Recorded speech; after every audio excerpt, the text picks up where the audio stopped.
Pa se je na veselje vseh nova evropska pot začela uspešno. Padel je Partizani iz Tirane v Ljudskem vrtu z 2-0 v skupnem seštevku pa s 3-0.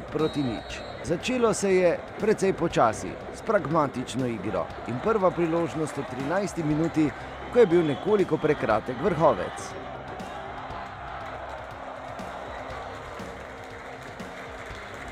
V 17. minuti so presenetili nogometaši Partizanja in Atanda je zadel prečko.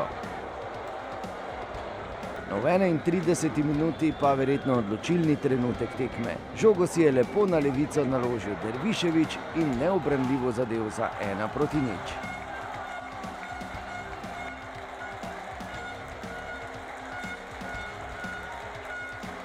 V prvem polčasu smo videli še eno priložnost. V 34. minuti je tako poskušal Hotić z roba kazenskega prostora, na mestu pa je bil Hodža. V polčasu je bilo 1-0. V drugem polčasu prva priložnost za Maribor v 58. minuti, ko so nogometaši Partizanja skorajda dosegli avtogol, a zadeli prečko. V 59. minuti je tako lepo krenil Luka Zahović, akcijo je zaključil Mlakar, žal neuspešno. Najbližje zadetku so bili v drugem polčasu nogometaši Partizanja s prostega strela v 71. minuti.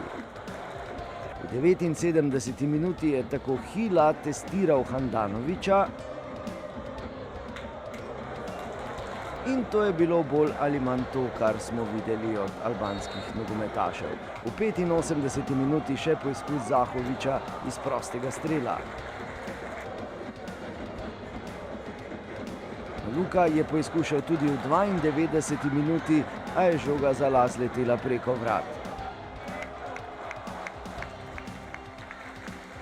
V 93. minuti pa je stvari na svoje mesto postavil kapetan Marcos Tavares z golom popolnoma v njegovem slogu.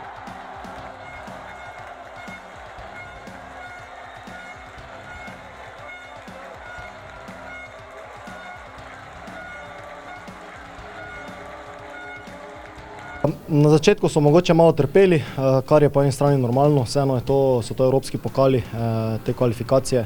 Vemo, da nikoli niso lahke, ampak vseeno na koncu spet brez zadetka, kar je zelo pomembno. Upam, da bomo tudi v nedeljo nadaljevali tako.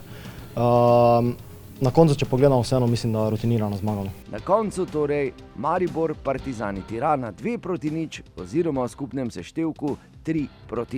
V drugem krogu kvalifikacij za Ligo Evropa pa nogometaše Maribora že čaka gruzinski predstavnik ekipa Čikuras Tbilisija. Tekma z Gruzijci bo že prihodnji četrtek. Če gledamo po temu, da je pač jasno izraelski predstavnik bistveno bolj zveneč in vendar je nogomet včasih tudi tak, da so nekatere stvari prednost. In mislim, da je v tem primeru bila prednost ta, da Gruzijci igrajo prvenstvo, da so v popolnem tekmovalnem ritmu, nasprotnik pa definitivno ne.